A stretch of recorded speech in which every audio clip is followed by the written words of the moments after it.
اگر مرتے ہوئے مجھے پتہ چلا کہ یہاں تو معاملہ کچھ اور ہے، جو لوٹ آئیں تو کچھ کہنا نہیں، بس دیکھنا انہیں غور سے جنہیں راستوں میں خبر ہوئی کہ یہ راستہ کوئی اور تھا۔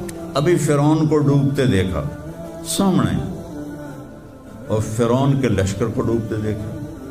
ابھی ان کے پاؤں گیلے تھے، چند قدم چلے تو آگے ایک بستی میں ایک بت تھا جس کی بستی والے پوجا کر رہے تھے، تو کہنے کہ موسیٰ اجعل لنا الہا کما لہم آلہہ، قرآن کی آیت ہے، موسیٰ ایک ایو جا خدا سانوی لے دے، اسی میں انہوں متھا ٹیکیے۔ اور مولوی روم، مولانا روم نہیں بن سکتے جب تک شمس تبریز جیسی شخصیت کی صحبت حاصل نہ ہو۔ میں نے کہا ان عتیلی، مجھے اس کی صورت بتا، وہ کیسا تھا؟ مجھے لگتا ہے یہ وہ قریشی ہے جس کی خبر مشہور ہو گئی ہے کہ وہ مکہ چھوڑ کے مدینے جا رہا ہے۔ تو اب وہ بولی، میں نے ایک شخص دیکھا، مجھے یوں لگا جیسے 14ویں کا چاند ہی کپڑے پہن کے زمین پہ آ گیا ہے، ایسا دیکھ۔ الحمدللہ الذی بعث فی الامیین رسولا منہم یتلو علیہم آیاتہ ویزکیہم۔ عزیز طلبہ و طالبات، آپ بہت کچھ یہاں پڑھ رہے ہیں، اور ساری نسل ہماری یونیورسٹیز میں پڑھ رہی ہے۔ چند ایک ایسے سوال ہیں جن کا جواب دنیا کی کسی یونیورسٹی کے پاس کوئی نہیں، اور بڑے سے بڑے اسکالر بھی اپنے علم سے اس کا جواب دینے میں بالکل انگوٹھا چھاپ ہیں کہ اس کائنات کو کس نے بنایا ہے۔ اس سوال کا جواب دنیا کے کسی علم میں نہیں ہے۔ ہم تو شکر ہے مسلمان ہیں، تو ہمیں ماں باپ کی گود سے ہی اللہ کا تعارف ہو گیا۔ بہت پرانی بات ہے، ایک چیکوسلواکین یہاں ملا تھا، رائمنڈ میں آیا ہوا تھا، تو میں نے اس سے پوچھا کہ اس کائنات کا بنانے والا کون ہے، کوئی پتہ ہے؟ کہنے لگا اسی کو ڈھونڈنے نکلا ہوں، ابھی تک تو کوئی پتہ نہیں۔ پھر دوسرا سوال ہے کہ اس نے یہ کائنات بنائی کیوں ہے، وہ ہے کون؟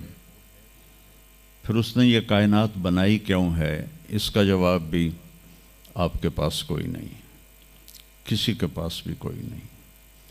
پھر تیسرا سوال ہے، میں کیوں پیدا ہوا؟ میں نے کوئی اپلیکیشن دی تھی؟ ان بچیوں نے کوئی درخواست دی تھی کہ ہم نے لڑکی پیدا ہونا ہے؟ یا ان بچوں نے کوئی درخواست دی تھی کہ ہم نے لڑکا پیدا ہونا ہے؟ یہ عورت بن رہی ہے، یہ مرد بن رہا ہے، یہ دیہاتی ہے، یہ شہری ہے، اور 7 ارب انسان ہیں، سب کی شکلیں مختلف ہیں، آنکھوں کا رنگ مختلف ہے، انگلیوں کے پوروں پر چھپا ہوا پرنٹ مختلف ہے۔ 7 ارب انسانوں میں سے کسی کا یہ پرنٹ کسی کے ساتھ نہیں ملتا۔ تو ایسا باریک بین کون خالق ہے جس نے، ہم روشنی میں چیز بناتے ہیں، اور اللہ تعالیٰ ماں کے پیٹ کے اندھیروں میں بناتا ہے۔ یخلقکم فی بطون امہاتکم خلقا من بعد خلق فی ظلمات 3۔ پھر موت کیا چیز ہے، کیوں مر جاتے ہیں؟ پیدا ہونے کی درخواست نہیں دی تھی، پیدا کر دیا، کیوں پیدا کیا پتہ کوئی نہیں۔ اب مرنا نہیں چاہتے، لیکن دائیں بائیں موت کے حملے ہو رہے ہیں، ایک دن مجھ پر بھی ہو جائے گا، آپ پر بھی ہو جائے گا، اور ہم ایک ماضی کی بھولی بسری داستان بن جائیں گے۔ تم مرتے کیوں ہیں؟ پھر کوئی جلا دیتا ہے، کوئی بہا دیتا ہے، کوئی مٹی میں ملا دیتا ہے، کوئی پرندوں کے سپرد کر دیتا ہے، پارسی وہ اوپر رکھ دیتے ہیں، گدھ آ کے کھا جاتے ہیں۔ تو یہ موت کیا چیز ہے؟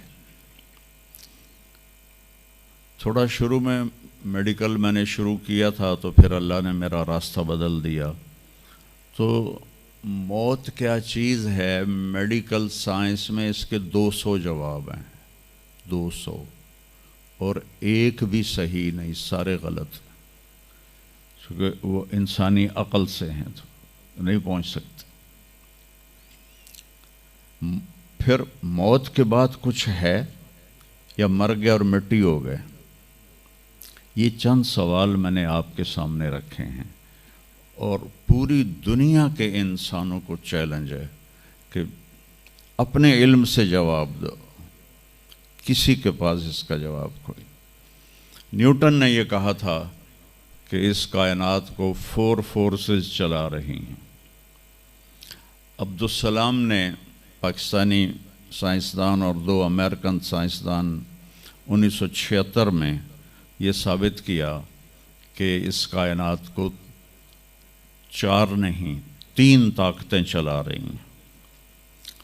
اسٹیفن ہاکنگ نے چند سال پہلے یہ ثابت کیا کہ اس کائنات کو ایک طاقت چلا رہی ہے. اس سے پوچھا گیا وہ اللہ ہے؟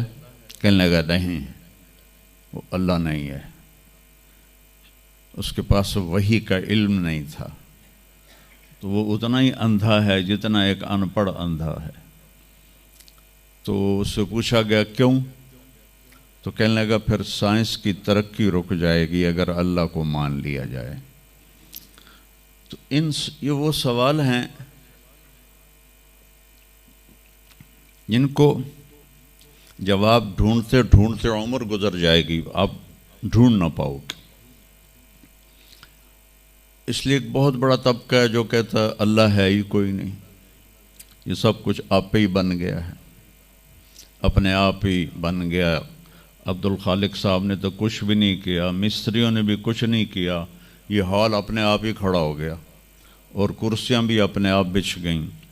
ایسی بے وقوفوں والی سوچ بھی بھلا کوئی قابل تعریف ہے کہ علامہ اقبال نے فرمایا تھا ہیچ چیزیں خود بخود چیزیں نشد، ہیچ آہن خنجر تیغ نشد، ہیچ حلوائی نشد استاذ کار، تا غلام شکر ریز نشد، مولوی ہرگز نشد مولا روم، تا غلام شمس تبریز نشد.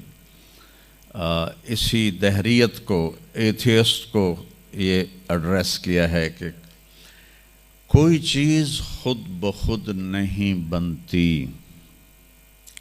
کبھی دیکھا ہے کہ ہیچ آہن خنجر تیغ نشد، لوہے کا ٹکڑا پڑا ہو اور 1000 سال کے بعد وہ اچانک تلوار میں تبدیل ہو گیا ہو، چھری میں تبدیل ہو گیا ہو، خنجر میں تبدیل ہو گیا ہو؟ کبھی دیکھا ہے؟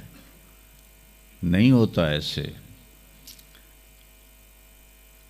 کوئی حلوائی اس وقت تک مٹھائی بنا نہیں سکتا جب تک کسی استاد کے پاس بیٹھ کر لڈو کو گول کرنا نہ سیکھے، اور مولوی روم، مولانا روم نہیں بن سکتے جب تک شمس تبریز جیسی شخصیت کی صحبت حاصل نہ ہو. میں دونوں کے مزار پہ گیا ہوں، ترکی میں اونیا میں دونوں حضرات دفن ہیں، پیر بھی مرید بھی. مولانا روم کو آج شاید کوئی دھرتی پہ جانتا بھی نہ، اور میں اس یونیورسٹی میں ان کا نام بھی نہ لیتا. وہ ایک فلسفی عالم تھے اور منطقی عالم تھے. وہ دور تھا فلسفہ اور منطق کا. مسلمانوں نے قرآن و حدیث کا علم بہت پس پشت کر دیا تھا، اور جو فلسفہ اور منطق کے عالم ہوتے تھے وہ بادشاہوں کے دربار میں بڑی جگہ پاتے تھے. تو ان کے سامنے کتابوں کا ڈھیر تھا ان کے ساتھ، اور ادھر طالب علم بیٹھے تھے، انہیں وہ پڑھا رہے تھے، اور یہ کتابیں کلمی نسخے تھے ہاتھ سے لکھے ہوئے. تو شمس تبریز رحمہ اللہ مسجد میں داخل ہوئے ننگے پاؤں، اور سفر کے آثار پگڑی پر بھی، کپڑے پر بھی. تو وہ بڑی سادگی سے پوچھتے ہیں کہ مولانا این چیست؟ یہ کیا ہے؟ وہ کتابوں کا ڈھیر۔ تو میں نے اس کو یوں دیکھا تو کہا یہ تو ان پڑھ جائے چٹا ہے، انہوں میں کی جواب دے وہاں۔ کہنے لگے این است کہ تو نمی دانی، میرے پیارے یہ وہ ہے جو تو نہیں جانتا۔ تو ایک دم آگے بڑھے، کتابوں کو یوں دھکا دیا، ساتھ ہی تالاب تھا، ساری کتابیں تالاب میں چلی گئیں۔ اب نیا پرنٹ نکالنا آج کل تو کوئی مشکل نہیں ہے، کوئی پریشانی کی بات نہیں ہے، نیا پرنٹ مل جائے گا۔ جس نے ہاتھ سے سینکڑوں کتابیں لکھی ان کو تیرا بیڑا غرق، وہ ان پڑھ بندیا تو میری حیاتی برباد کر دیتی، نہ مراد ہونا میں دوبارہ کتوں لکھ کے لیاواں گا۔ وہ مسکرائے، حوض میں چھلانگ لگائی اور ایک ایک کر کے ہر کتاب خشک ان کے سامنے رکھتے گئے، خشک، اس سے مٹی نکل رہی، سامنے رکھتے گئے، پورا ان کا جو ان کی لائبریری تھی وہ پانی سے خشک نکال کر ان کے سامنے رکھ دی۔ ہوں ملا جی دی واری آ گئی، کہنے لگے این چیز تھا، وہ یہ کیا ہے؟ این چیز وہ یہ کیا ہے؟ تو شمس تبریز بولے این است کہ تو نمی دانی، یہ وہ ہے جو تو نہیں جانتا، جس کو علامہ رحمت اللہ علیہ نے کہا مولوی ہرگز نہ شد مولا روم تا غلام شمس تبریز نشد۔ یہ ہمارے ملتان والے شمس تبریز نہیں ہیں، یہ شمس سبز واری ہیں۔ شمس تبریز تو وہ قونیہ میں ہیں، دونوں کے مزار قریب قریب ہیں، ساتھ ساتھ ہیں۔ تو ایک طبقہ ادھر چلا گیا کہ آپ ہی بن گیا سب کچھ، ایک دھماکہ ہوا تھا اور ہر چیز بن گئی۔ وہ دھماکہ فرض کرو اگر یہاں کوئی ٹھا کر دے نا، ٹھا کچھ پٹاخہ ہی چھوڑ دے تو آپ لوگ ان دروازوں سے کیسے نکلو گے؟ بھاگتے ہوئے کہ بڑے آرام سے؟ عبد الخالق صاحب دے تو ہی چڑھ کے جاؤ گے، ساڑی جان بچے۔ اور اگر میں یوں کہوں کہ گندم کا ڈھیر پڑا تھا، اس میں دھماکہ ہوا اور گندم اڑتی ہوئی بوریوں میں جا کے فکس ہو گئی اور بوریاں سل گئیں اور ٹرک پہ چڑھ گئیں اور منڈی میں جا کے بک گئیں، تو تسی دو جتیاں مار کے میں باہر کر دے منا۔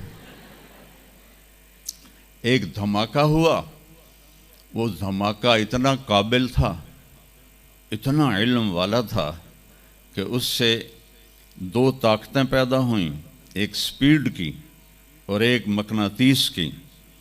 تو اگر سپیڈ اور مقناطیس کی طاقت میں ایکوالٹی نہ ہوتی اور 1/10 خرب سیکنڈ، یہ ایک آسٹریلین سائنسدان کی بات میں بتا رہا ہوں، ایک سیکنڈ کے تو 100 سے زیادہ حصے ہو نہیں سکتے، لیکن انہوں نے کہا فرض کرو اگر ایک سیکنڈ کے 1/10 خرب حصے ہوں تو وہ 1/10 خرب حصے میں اگر تھوڑا سا رفتار اور مقناطیس کی طاقت میں فرق آ جاتا تو ساری کائنات ٹکرا جاتی۔ لیکن یہ اتنی سمجھدار، اتنی اعلیٰ پڑھی لکھی کائنات ہے کہ نہ رفتار زیادہ ہوئی کہ پھیل کے فنا ہو جائے، نہ مقناطیس زیادہ ہوا کہ سکیڑ کے پھر زیرو کر دے۔ تو اس بیلنس کو خود بخود قائم ہو جانا، اس تو وڈا کملا کوئی نہیں، بے وقوف کوئی نہیں۔ جو کہتا سورج کا بھی ایک سسٹم بن گیا، چاند کا بھی بن گیا، گلیکسی کا بھی بن گیا، اور اپنا آپ چلے جا رہے ہیں، ایسے ہی رہیں گے، ہمیشہ رہیں گے۔ کچھ کہتے ہیں فنا ہو جائیں گے۔ یہاں انسان جاہل ہے، اس جہالت کو دور کرنا سب سے پہلا علم ہے۔ اگر مرتے ہوئے مجھے پتہ چلا کہ یہاں تو معاملہ کچھ اور ہے، جو لوٹ آئیں تو کچھ کہنا نہیں، بس دیکھنا انہیں غور سے جنہیں راستوں میں خبر ہوئی کہ یہ راستہ کوئی اور تھا۔ چلتے چلتے پتہ چلا کہ ہم تو کہاں پہنچ گئے، تو اس وقت تو پھر رب ارجعون کے نعرے قرآن کہہ رہا ہے کہیں گے رب ارجعون، یا اللہ واپس کر دے، لعلی اعمل صالحا، میں بڑے اچھے کام کروں گا۔ اللہ نے کہا کلا، اب نہیں ہو سکتا ہے۔ تو نبی جو آتا ہے 1,24,000 نبی یہ علم لے کر آتے ہیں اور وہ انسانوں کی اس جہالت کو دور کرتے ہیں۔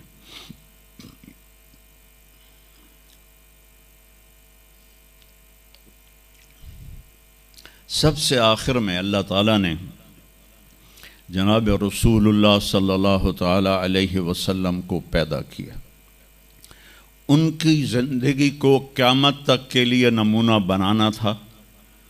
قیامت تک کے لیے وہ نبی بن کے آئے ہیں۔ لکل قوم ہاد، ہر قوم میں نبی آتے تھے، لیکن ہمارے نبی کے بارے میں اللہ نے کہا وما ارسلناک الا کافۃ للناس بشیرا ونذیرا، ہم نے آپ کو پوری دنیا کے انسانوں کے لیے بھیجا ہے۔ تو اس کے لیے ضروری تھا کہ آپ کی زندگی کی ہر چیز کھلی کتاب کی طرح آج بھی ہمارے سامنے موجود ہو۔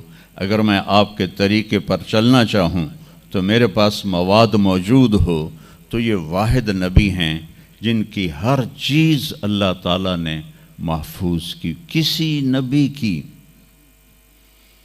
پوری زندگی محفوظ نہیں ہے، کسی نبی کی، آدم علیہ السلام سے لے کر عیسیٰ علیہ السلام تک کسی نبی کی مکمل زندگی موجود نہیں ہے۔ اور ہمارے نبی کی زندگی پیدائش سے لے کر آنکھ بند ہونے تک ایک ایک پل کی زندگی آپ کی ہمارے پاس موجود ہے۔ میں نے ایک آیت پڑھی تھی لقد جاءکم رسول من انفسکم، میں موریتانیہ گیا، وہاں پڑھتے ہیں لقد جاءکم رسول من انفسکم۔ موریتانیہ ویسے تو افریقہ میں ہے لیکن عرب ملک ہے، وہاں سارے یمنی عرب رہتے ہیں سارے، اور پورے موریتانیہ میں آپ حیران ہوں گے ایک بھی بے نمازی نہیں، پورے موریتانیہ میں ایک لڑکا لڑکی مرد عورت بے نمازی نہیں۔ اور صومالیہ میں گیا، ایک بچہ بچی مرد عورت بے نمازی نہیں۔ ہمارے بچے، آپ لوگ کالج آتے ہو تو موبائل آپ کے ہاتھوں میں ہوتے ہیں، بس میں بیٹھے ہو یا گاڑی میں بیٹھے ہو، موبائل پہ آپ کی نظر ہوتی ہیں۔ اور میں چونکہ 2 دفعہ گیا ہوں صومالیہ، 2 دفعہ، تو وہ بچے جب صبح جا رہے ہوتے ہیں اسکول تو ان کے ہاتھوں میں قرآن ہوتے ہیں اور وہ قرآن پڑھتے جا رہے ہوتے ہیں، کوئی میچ ہی نہیں ہے، ایسی خوبصورت زندگی ان کی۔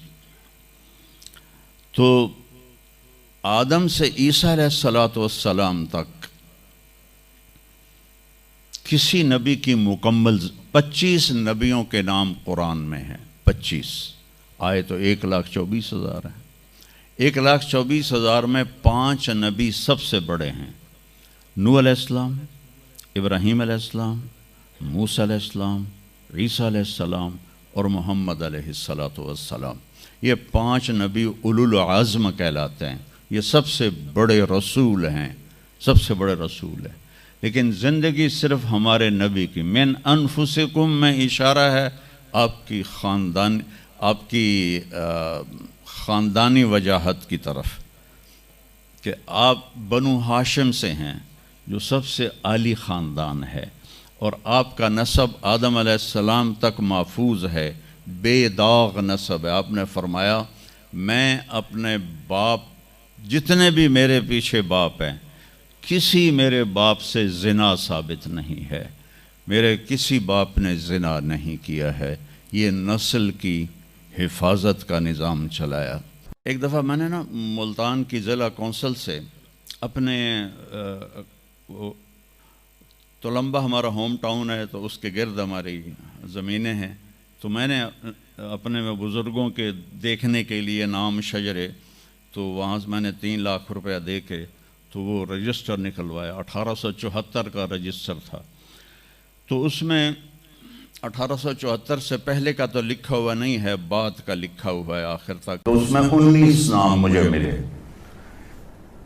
میں ان کو یاد نہیں کر سکا، حالانکہ میرے پیو دادے پردادے، لیکن میں یاد نہیں کر سکا۔ دہرانے کی کوشش کی، حافظہ بھی اللہ نے اچھا دیا، یاد نہیں ہوئے، کہ اس میں وہ دلچسپی نہیں تھی۔ میں نے اپنے نبی کا نسب نامہ یاد کرنا شروع کیا، اس میں 90 نام ہیں، اور میرے دل میں تھا کہ میں روضہ رسول کے سامنے کھڑے ہو کر آپ کو سلام پیش کروں گا، آپ کے نسب کا پوری پیڑھی، ہماری پنجابی میں پیڑھی کہتے ہیں، پوری پیڑھی پڑھ کے میں آپ کو سلام پیش کروں گا، کیونکہ ہمارا کلچر ہے، ہم لوکل لوگ ہیں، ہم مائگریٹڈ نہیں ہیں، نسلوں سے آباد ہے اور زمیندار ہیں۔ تو ہمارا ایک کلچر ہے کہ ہمارے مراسی ہوتے ہیں، وہ آ کے ان کا کوئی کام نہیں ہوتا، سرداریاں قائم، دیر آباد، میاں طارق جمیل دے، میاں اللہ بخش دے، میاں نیت علی دے، میاں گانے دے، میاں جہانے دے، اگو مینوں بھی نہیں پتا، وہ پڑھی جاندے، اور وہ لے کے جاتے ہیں دانے، لے کے جاتے ہیں پیسے، ان کی بچیوں کی شادیاں کرواتا ہوں، بیمار ہو جائیں علاج کرواتا ہوں، اور کام وہ دھیلے کا نہیں کرتے۔ ایک مراسی اپنے بیٹے کو لے کر آ گیا، میں ڈیرے میں تھا، کہنے لگا میاں صاحب، ہمارا ٹائٹل وہاں میاں صاحب میرے پوتر نو نوکری لوا دیو۔ میں آخیا کدی مراسیاں نوکری کیتی ہے پہلے؟ کہنے لگا بھوکے مر گئے ہیں، دیرے اجڑ گئے ہیں، زمیندار شہرانوں بڑھ گئے ہیں، تو سوا کوئی خانو سانو خیرات ہی نہیں لبدی، تو چلو کوئی نوکری کر لوے۔ میں نے اس کے سامنے بیٹھے فون ملایا، فاطمہ شوگر مل کے جو جی ایم تھے، میرے دوست تھے، میں نے کہا ایک بچہ بھیج رہا ہوں، رکھ لو۔ انہوں نے کہا بھیج دیں، لیبر میں رکھ لوں گا۔ تو میں نے اسی طرح کہہ دیا چاچا انہوں لے جا، لیبر اچ رکھ لے سن، بھلا ہوئے سرداریاں قائم۔ چوتھے دن دونوں پھر میرے ڈیرے پر، میں کہا تینوں تو مظفر گڑھ بھیجے آئی تو واپس کیوں آ گیا؟ تو اس کا باپ کہتا ہے میاں صاحب میں سمجھا لیبر کوئی وڈا افسر ہوندا ہے، تو میرا پتر افسر ہو سی، انہیں تو بوریاں چوا دی کنڈ بن چھڑی۔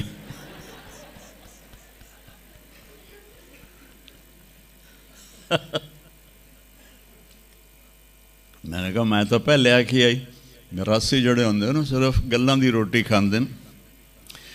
تو وہ یہ ثقافت میں نے دیکھی ہوئی ہے، اور آج بھی اس کو میں بھگت رہا ہوں، پال رہا ہوں۔ باقی سب زمینداروں نے ہاتھ کھڑے کر دیں، لیکن میں نے اس کو زندہ رکھا ہوا ہے کہ میں روضہ مبارک پر جا کر میں نے کہا یا رسول اللہ، ہمارے میراثی آتے ہیں، ہم بھی جھوٹے ہیں اور ہماری تعریف بھی جھوٹی ہوتی ہے، اور ہم خوش ہو کے ان کو دیتے ہیں۔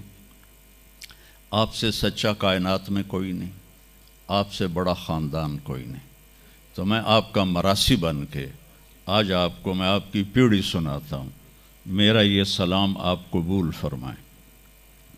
میں نے کہا الصلاۃ والسلام علیک یا رسول اللہ بن عبداللہ بن عبد المطلب بن ہاشم بن عبد مناف بن قصی بن کلاب بن مرہ بن کعب بن لوی بن غالب بن فہر بن مالک بن نضر بن کنانہ بن خزیمہ بن مدرکہ بن الیاس بن مضر بن نزار بن معد بن عدنان بن اود بن حمیسہ بن سلامان بن عوس بن بوز بن قموال بن ابی بن عوام بن ناشد بن حزا بن بلداس بن یدلاف بن طابخ بن جاحم بن ناحش بن ماخی بن عیفی بن عبقر بن عبید بن الدعاء بن حمدان بن سنبر بن یثربی بن یحزن بن یلحن بن ارعوا بن عیذی بن زیشان بن عیسر بن اخناد بن ایہام بن مقصر بن ناحث بن زار بن سمی بن مزی بن عوض بن عرام بن قیدار بن اسماعیل بن ابراہیم بن آذر بن ناحور بن سروج بن رعو بن فائج بن عابر بن ارفخشاد بن سام بن نوح بن لامک بن متوشالہ بن ادریس بن یرد بن ملحل ایل بن قینان بن آنوش بن شیس و بن آدم علیہ السلام۔ کہ سرداریاں قائم دیر آباد من انفسکم لقد جاءکم رسول من انفسکم۔ یہ واقعہ ہے صبح 10-11 بجے کا، تو آف سیزن تھا، اتنا رش نہیں تھا۔ تو عصر کے بعد میں نکلا نماز پڑھ کے، تو ایک لڑکا بھاگا بھاگا آیا، کہا جی آپ مولانا طارق جمیل ہیں؟ میں نے کہا جی۔ میں کہا تم مجھے پہچانتے ہو؟ کہا نہیں جی، آپ کے ساتھ لوگ تھے کافی، تو میں نے ایک آدمی سے پوچھا کہ یہ کون ہے، تو انہوں نے کہا یہ مولانا طارق جمیل۔ کہا جی میں ابھی عصر کی نماز میں پہلے آ گیا تھا، یہ عصر کے بعد مجھے وہ بات بتا رہا ہے، میں عصر کی نماز سے پہلے آ گیا تھا، پرانی مسجد میں جگہ مل گئی، بیٹھے بیٹھے مجھے نیند آ گئی، تو میں نے خواب میں اللہ کے نبی کو دیکھا، انہوں نے فرمایا کہ طارق جمیل کو بھی میرا سلام کہہ دو۔ تو وہ جو میرا پیڑھی پڑھ کے سلام عرض کرنا تھا وہ بارگاہ رسالت میں قبول ہوا۔ لقد جاءکم رسول من انفسکم، کہاں سے لاؤ گے ایسا رسول کہ جس کی زندگی کی ہر چیز محفوظ ہو۔ پھر افریقہ میں پڑھتے ہیں من انفسکم، انفس کہتے ہیں نفیس کو، کہ ایسا نفیس کوئی ہے۔ ایک بدو عورت تھی، جب آپ تشریف لے گئے نا ہجرت کر کے مدینہ، تو رابغ ایک جگہ آتی ہے، وہاں بھوک لگی، پیاس بھی، تو ایک خیمہ دیکھا، وہاں پہنچے تو ایک بڑھیا بیٹھی تھی، اس کا نام تھا ام معبد الخزاعیہ۔ تو آپ نے سوال کیا ماں جی ہم مسافر ہیں، کوئی کھانے کو ملے گا؟ تو نے کہا بیٹا قحط کا زمانہ ہے، کچھ بھی نہیں ہے۔ تو ایک بکری بیمار اور کمزور اور بن بیاہی کھڑی ہوئی تھی، تو آپ نے کہا اس بکری سے دودھ نکال لوں؟ تو اس نے ایسے بڑی حیرت سے دیکھا کہ یہ عرب ہو کہ ایسی بات کر رہا ہے کہ اس بکری سے دودھ نکال لوں؟ تو وہ کہنے لگی یہ تو بن بیاہی ہے، اس کا تو ویسے بھی اس کے جسم پر بوٹی نہیں ہے، اس سے ایک قطرہ بھی کوئی نہیں۔ کہا ماں جی آپ اجازت دیں؟ کہا لگا ٹھیک ہے۔ تو وہ آپ کو غور سے دیکھنے لگی، چونکہ انہونی بات ہو رہی تھی۔ آپ نے اتنا بڑا وہ تھا برتن، وہ آپ نے لیا اور اس کے تھنوں کو یوں ہاتھ لگایا تو وہ چھلک کے مشکیزے کی طرح نیچے آ گئے، اور آپ نے دودھ نکالا اور وہ فل ہو گیا۔ آپ نے حضرت ابوبکر کو پلایا، عامر بن فہیرہ کو پلایا، عبداللہ بن اریقت جو آپ کے رہبر تھے، آخر میں آپ نے خود پیا، پھر دوبارہ نیچے بیٹھے اس کے، اور پھر نکال کے پورا وہ جگ بھر کے رکھ کے دے آئے۔ بکری کی عمر ہوتی ہے 7 سال، 7 سال تک یا ذبح ہو جائے یا وہ از خود مر جائے گی۔ بہت کم ہوتا ہے کہ کوئی بکری 7 سے 8 سال ہو جائے۔ یہ اس بکری کو میرے نبی کے ہاتھ لگے تھے، یہ بکری 22 برس زندہ رہی، 22 برس، اور اس کو ذبح نہیں کیا گیا، یہ مر گئی، خود ہی مر گئی، وہ نبی کے ہاتھوں کی برکت۔ شام کو اس کا خاوند آیا ابو معبد، انہوں نے کہا یہ دودھ کہاں سے؟ تو ام معبد کہنے لگی اس بکری سے۔ پاگل ہو گئی ہیں، اے بکری دودھ دے سکتی ہے؟ اس نے کہا میں بھی یہ سمجھی آئی نہیں دین دی، پر کوئی جادوگر آیا ہے، وہ ہاتھاں دی کرامت آئی ہے، جگ بھریا پیا۔ کہنے لگا ان عتیلی، مجھے اس کی صورت بتا وہ کیسا تھا، مجھے لگتا ہے یہ وہ قریشی ہے جس کی خبر مشہور ہو گئی ہے کہ وہ مکہ چھوڑ کے مدینے جا رہا ہے۔ تو اب وہ بولی، ترجمہ بعد میں کروں گا، آپ الفاظ کا ردم اور اس میں جو موسیقی ہے اس کو آپ تھوڑا محسوس کیجئے گا۔ رأیت رجلا ظاہر الوداء ابلج الوجه حسن الخلق لم تعبه ثجلة لم تزری به سعلہ وسیم قسیم فی عینیہ دعج فی اشفارہ وطف فی صوتہ سحل فی لحیتہ کثافہ فی عنقہ سطع اذا تکلم علاہ البہا وَإِذَا سَكَتَ عَلَاهُ الْوَقَارِ مِنْ أَنفَسِكُمْ۔ میں نے ایک شخص دیکھا، مجھے یوں لگا جیسے 14ویں کا چاند ہی کپڑے پہن کے زمین پہ آ گیا ہے، ایسا دیکھا۔ خوبصورت حسن اس کا غلام تھا۔ لم تعبہ ثجلا، پیٹ نہیں نکلا ہوا تھا۔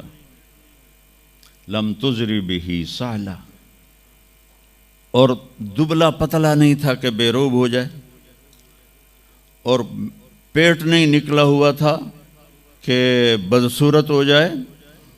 پیٹ کو بچا کے رکھا کرو، خاص طور پہ یہ جو پڑھانے والے ہیں نا، یہ پیٹ نکال کے پڑھا رہے ہوں تو بڑا برا لگے گا۔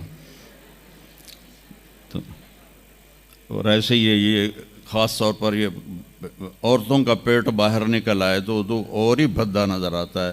وہ کئی بیچارے ایسے ہوتے ہیں، آپ سجے پاسے ہوندے ہیں، پیٹ کھبے پاسے ہوندے، جب وہ ہنستے ہیں تو وہ ادھر سے آواز کم آتی ہے اور پیٹ سے زیادہ آتی ہے، دڑ دڑ دڑ دڑ دڑ دڑ دڑ دڑ دڑ دڑ کر رہے ہوتے۔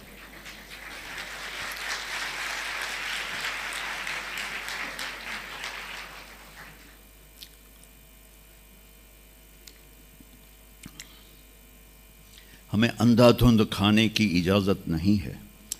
رزق حلال بھی ہو تو میرے نبی نے کہا 1/3 کھانا ڈالو، 1/3 پانی ڈالو، اور 1/3 خالی رکھو، ساتھ لو۔ لیکن ہم تو کھاتے ہیں بھئی سا بھی نہ آوے۔ تو ہم کھانے کے لیے جی رہے ہیں، جینے کے لیے کھایا جاتا ہے۔ ہمیں کھانے کا ایک تو حلال حرام بتایا، شراب اور شربت کا فرق بتایا، زنا اور نکاح کا فرق بتایا۔ ہمارے کلچر میں بوائے فرینڈ گرل فرینڈ کوئی کلچر نہیں ہے، یہ حرام کلچر ہے، اور یہ پورے معاشرے کو تباہ و برباد کر دینے والا کلچر ہے۔ اور جس قوم میں یہ فحاشی پھیل جاتی ہے وہ اللہ کے غضب کا شکار ہو جاتی ہے۔ تو آپ نے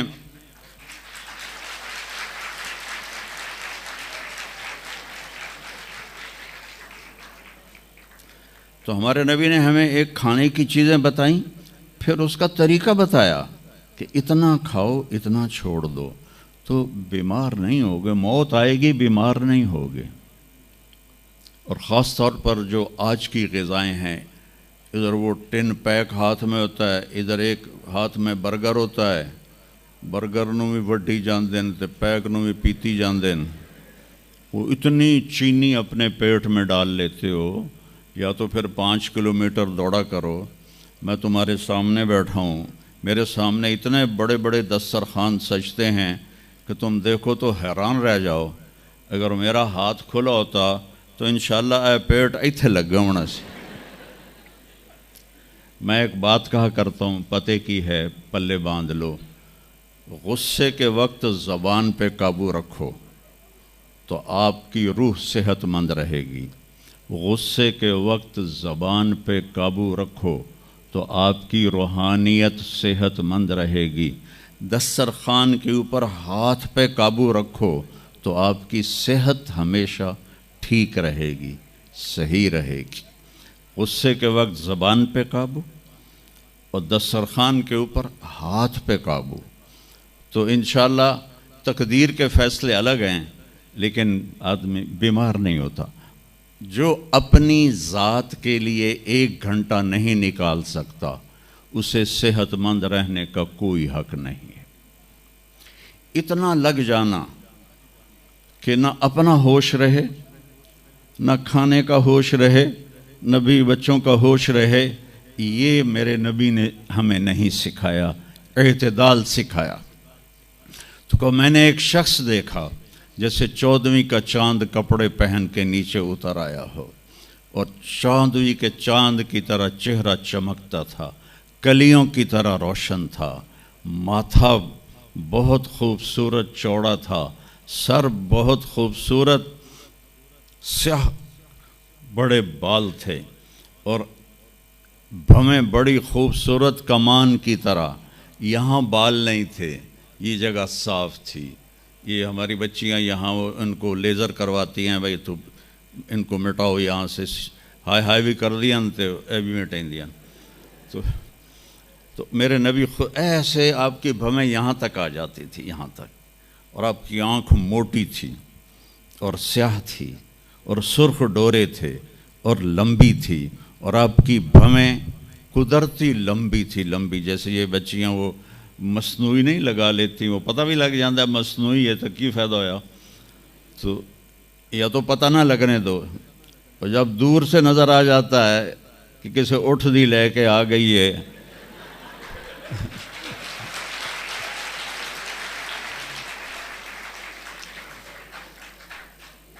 اونٹ کی بھویں بڑی موٹی ہوتی ہیں اور ڈبل ہوتی ہیں، ڈبل، تو اس لیے میں نے کہا جب کیسے اٹھ دی لے کے آ گئی ہیں، اور خوبصورت داڑھی تھی، لمبی گردن سراہی دار تھی۔ ایک اور حدیث ساتھ میں لا لوں، سواء البطن و صدر، سینوں اور پیٹ برابر تھا، بعید ما بین المنکبین، کندھے چوڑے تھے، عریض الصدر، سینہ بھی چوڑا تھا، طویل الزندین، ہاتھ لمبے تھے، سائل الاطراف، انگلیاں سیدھی تھیں، رحب الراحہ، ہتھیلی کشادہ تھی، دقیق المسربہ، یہاں بالوں کا ایک تار چلتا تھا اور ناف پہ آ کے ختم ہو جاتا تھا، خمسان الاخمسین، آپ کے پاؤں کی یہ جگہ کافی اوپر اٹھی ہوئی تھی، یہ جگہ یہ اسے پیدل چلنے میں آسانی ہوتی ہے، مسیح القدمین، آپ کے پاؤں اس طرح چمکتے تھے جیسے تیل لگا ہوا ہو، ینبو عنہم الماء، اس کے اوپر سے پانی پھسل جاتا تھا، اور اشنب، خوبصورت دانت، براق الثنایا، چمکدار دانت، جب آپ مسکراتے تھے تو آپ کے دانتوں کا نور دیوار پہ پڑتا نظر آتا تھا، سبحان اللہ، کیا جب آپ ایسے بیٹھے ہوتے تھے اور یوں دیکھا کرتے تھے، میری طرف دیکھو غور سے، ایسے کر کے نہیں دیکھتے تھے، چونکہ جب آپ ایسے آنکھ اٹھاتے تھے تو پھر سب روب کی وجہ سے سب کی آنکھیں جھک جاتی تھیں، کسی میں جرت نہیں ہوتی تھی کہ آپ کی آنکھوں میں آنکھیں ڈال کے بات کر سکے، اور اتنے عالی اخلاق تھے، آپ کی عادات تک محفوظ عادات۔ جب آپ حیران ہوتے تھے تو اپنے ہاتھ کو یوں یوں کرتے تھے، ایسے ایسے،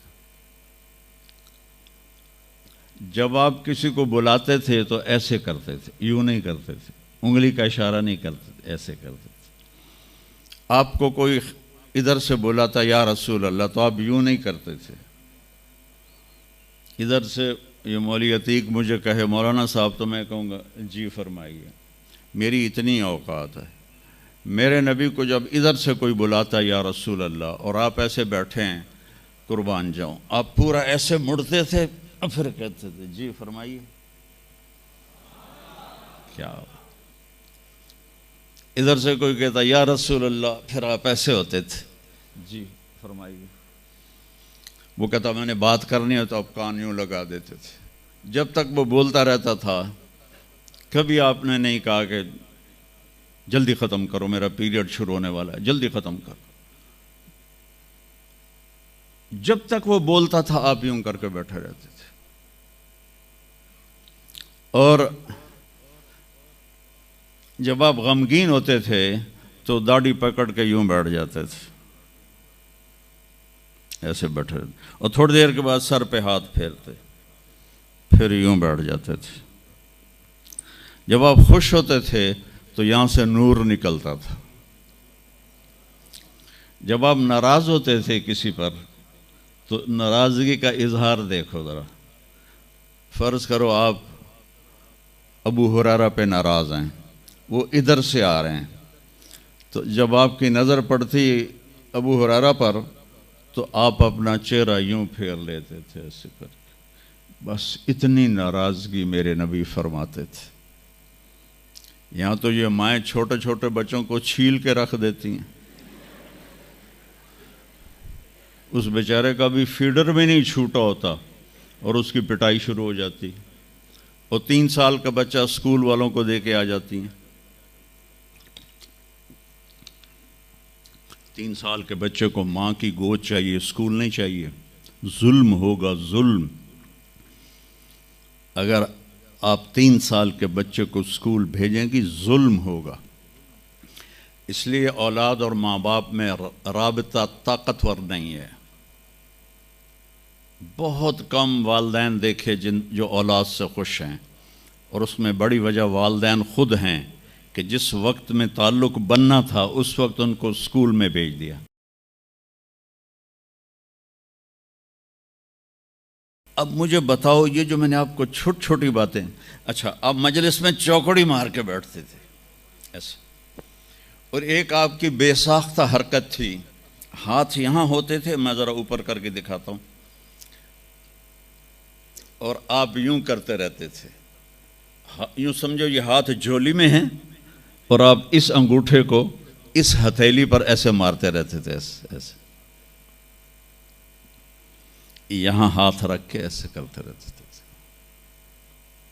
زندگی میں کبھی ممبر سے کسی کا نام لے کر اس کو برا نہیں کہا، زندگی میں کبھی کسی کی عزت کو نہیں اچھالا، کبھی کسی کی کا نام برائی کے ساتھ۔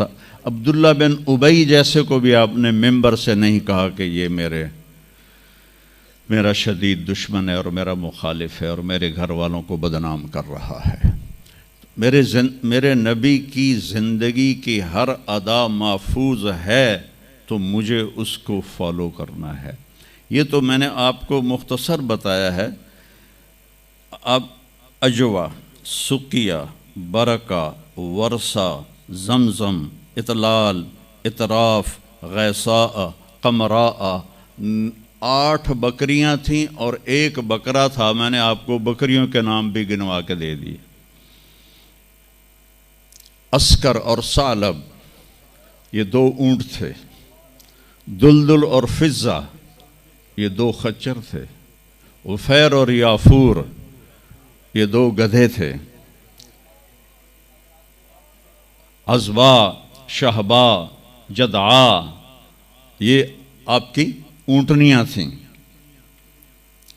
سکب، سبہا، مرتجز، لزاز، تراز، ورد، یاسوب، یعبوب، یہ آپ کے گھوڑوں کے نام تھے۔ تو میرے بچوں، میرے عزیزوں، نبی کا علم سیکھو۔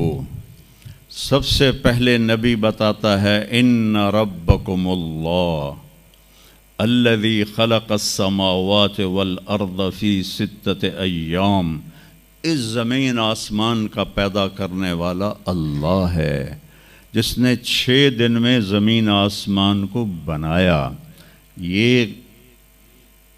یہ جواب وہی دے سکتی ہے، سائنسدان نہیں دے سکتا۔ پھر میرے نبی نے اللہ کا دوسرے انداز میں تعارف کرایا، الم نجعل الارض مہادا، کون ہے اللہ کے سوا جس نے زمین کو بچھایا، والجبال اوتادا، کون ہے جس نے پہاڑوں کو گاڑا اللہ کے سوا، وخلقناکم ازواجا، کون ہے جس نے مرد عورت کو بنایا اللہ کے سوا، وجعلنا نومکم سباتا، کون ہے جو نیند لے کر آیا اللہ کے سوا، وجعلنا اللیل لباسا، کون ہے جو رات کو لایا آرام کے لیے، وجعلنا النہار معاشا، کون ہے جو دن کو لایا کام کے لیے۔ سب سے بڑا احسان کیا کہ اللہ کا تعارف کروایا، اور سب سے خوبصورت اللہ کا تعارف قرآن کی ایک چھوٹی سی صورت میں ہے، 4 آیات کی صورت میں ہے۔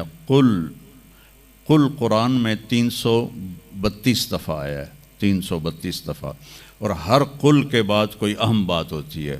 قل، میرے حبیب کہو، هو اللہ احد، وہ ایک ہے، تنہا، اکیلا۔ ایک کا دو ہو سکتا ہے، 1 2 3، لیکن اکیلے کا دوکیلا کوئی نہیں ہے۔ قل هو اللہ احد، انہیں کہیے کہ وہ احد ہے، تنہا ہے، اکیلا ہے، زمانے سے پاک ہے، جہان سے پاک ہے، کھانے سے پاک ہے، پینے سے پاک ہے، سونے سے پاک ہے، موت سے پاک ہے، ذوف سے پاک ہے، قدرت میں کامل ہے، ملک میں کامل ہے، ہیبت میں کامل ہے، جلال میں کامل ہے، کبریائی میں کامل ہے، الرحمن الرحیم ہے، الملک القدوس ہے، السلام المؤمن ہے، المؤمن المہیمن ہے، العزیز الجبار ہے، المتکبر ہے، الخالق الباری ہے، الاحد الصمد ہے۔ کہو میرے نبی، اللہ الصمد۔ صمد کسے کہتے ہیں؟ جو کسی کا محتاج نہ ہو اور سارے اس کے محتاج۔ لم یلد، کسی کا باپ نہیں ہے۔ لم یلد، کسی کا باپ نہیں ہے۔ لم یولد، کسی کا بیٹا نہیں ہے، نہ اس کا کوئی بیٹا ہے نہ اس کا کوئی باپ ہے۔ وَلَمْ يَكُنْ لَهُ كُفُوًا أَحَدٌ، اور کوئی اس جیسا ہے ہی نہیں، کوئی ہو تو بتایا جائے کہ وہ کیسا ہے۔ هُوَ اللَّهُ الَّذِي لَا إِلَٰهَ إِلَّا هُوَ عالم الغیب والشہادت هو الرحمن الرحیم۔ هو اللہ الذی لا الہ الا هو الملک القدوس السلام المؤمن المہیمن العزیز الجبار المتکبر سبحان اللہ عما یشرکون۔ هو اللہ الخالق البارئ المصور له الاسماء الحسنى یسبح له ما فی السماوات والارض وهو العزیز الحکیم۔ میرے نبی نے میرے رب کو بتایا، آپ کے رب کو بتایا کہ ہمارا رب ایسا ہے، ہمارا رب ایسا ہے۔ پہلا احسان کیا، اللہ کا صحیح تعارف کروایا، اس سے شرک کی جڑوں کو کاٹ دیا۔ موسیٰ علیہ السلام کی قوم نے پوچھا، آپ کا رب سوتا ہے؟ بڑے پٹھے سیدھے سوال کر دے سن۔ ابھی فرعون کو ڈوبتے دیکھا سامنے، اور فرعون کے لشکر کو ڈوبتے دیکھا۔ ابھی ان کے پاؤں گیلے تھے، چند قدم چلے تو آگے ایک بستی میں ایک بت تھا جس کی بستی والے پوجا کر رہے تھے، تو کہنے لگے موسیٰ اجعل لنا الہا کما لہم آلہہ۔ قرآن کی آیت ہے، موسیٰ ایک ایو جا خدا سانو بھی لے دے، اسی میں انہوں متھا ٹیکیے۔ انہوں نے کہا فٹے منہ توڑا، وہ ہونے تو تسی ویکھیا کہ کیوں رب نے تھوڑی مدد کیتی ہے، تو ہن پتھر دا بت منگدے پے ہو میرے کولوں۔ تو عجیب و غریب سوال کرتے تھے، تو کہنے لگے رب سوتا ہے؟ موسیٰ علیہ السلام نے ان کو ڈانٹ دیا۔ اللہ تعالیٰ نے کہا نہیں، ایسا کر، رات کو نا 2 پیالے لے کے کھڑے ہو جا پانی کے، خیال کرنا یہ پیالے گرنے نہ پائیں۔ موسیٰ علیہ السلام بڑے طاقتور ہستی تھے، وہ پیالے لے کے کھڑے ہو گئے، کھڑے کھڑے کھڑے کھڑے، اونگ آنے لگی، ایک جھٹکا لگا سنبھال لیا، دوسرا لگا سنبھال لیا، تیسرا جھٹکا لگا تو پیالے گر گئے، ٹوٹ گئے، پانی بہہ گیا۔ کہ موسیٰ سمجھانے کے لیے تھا، اگر تیرا رب بھی سو جائے تو یہ زمین آسمان کے پیالے ایسے ہی ٹوٹ کے بکھر جائیں گے۔ لا تأخذہ سنۃ ولا نوم، لا تأخذہ سنۃ ولا نوم، نہ وہ سوتا ہے نہ وہ اونگتا ہے، نہ وہ کھاتا ہے نہ وہ پیتا ہے، نہ وہ روتا ہے نہ وہ حاجت مند ہے، نہ اس کی کوئی عمر گزرتی ہے۔ وہ ہر قسم کے رنگ و روپ سے پاک ہے، ہر قسم کے زمان و مکان سے پاک ہے، ہر قسم کی حاجات سے پاک ہے، سب کو دیتا ہے، لینے سے پاک ہے، سب کو کھلاتا ہے، کھانے سے پاک ہے، سب کو مارتا ہے، مرنے سے پاک ہے، سب کو سلاتا ہے، سونے سے پاک ہے، سب پر حاوی ہے، کوئی اس پر حاوی نہیں، سب کے اوپر چھایا ہوا ہے، کوئی اس پہ چھایا ہوا نہیں۔ یہ ہمارے اوپر ہمارے نبی کا احسان ہے کہ کہ اس کائنات کا بنانے والا ایک اللہ ہے، ایک صمد احد لم یلد ولم یولد ولم یکن لہ کفوا احد۔ پھر ہمارے نبی نے ہمیں بتایا، یہ علم ہمیں یونیورسٹیوں سے نہیں مل سکتا، کہ تمہیں بھی اللہ نے بنایا ہے۔ واللہ خلقکم، کہاں سے؟ من تراب، مٹی، پھر من نطفہ، ایک پانی، پھر ثم خلقنا النطفۃ علقہ، ایک جونک، پھر فخلقنا العلقۃ مضغہ، ایک لوتھڑا، پھر فخلقنا المضغۃ عظاما، ہڈیاں، پھر فکسونا العظام لحما، پھر اس کے اوپر گوشت اور یہ شکل، ثم انشأناہ خلقا آخر، پھر یہ شکل دے کر تمہیں اخرج قال ریشۃ من جناحہ، تمہیں ماں کے پیٹ سے دنیا کے پیٹ میں لایا۔ یہ بھی تمہارا اللہ ہے جس نے یہ کیا ہے۔ تو پھر موت کون دیتا ہے؟ یحیی و یمیت، مارنے والا بھی اللہ ہے اور زندگی دینے والا بھی اللہ ہے۔ زندگی موت کا نظام میرے اللہ کے ہاتھ میں ہے، زمین پر نہیں ہے۔ اوپر فیصلے ہوتے ہیں، زمین پہ فیصلے نہیں ہوتے۔ حضرت علی نکلے عشاء کی نماز پڑھ کے تو کچھ لوگ تلواریں لے کے کھڑے تھے۔ آپ نے فرمایا کیوں کھڑے ہو؟ کہا جی وہ خطرہ ہے خارجیوں سے آپ کو شہید نہ کر دیں۔ فرمانے لگے تم اللہ سے پہرا دے سکتے ہو میرا؟ کہنے لگے اللہ سے تو پہرا نہیں دے سکتے، ہم تو یہ خارج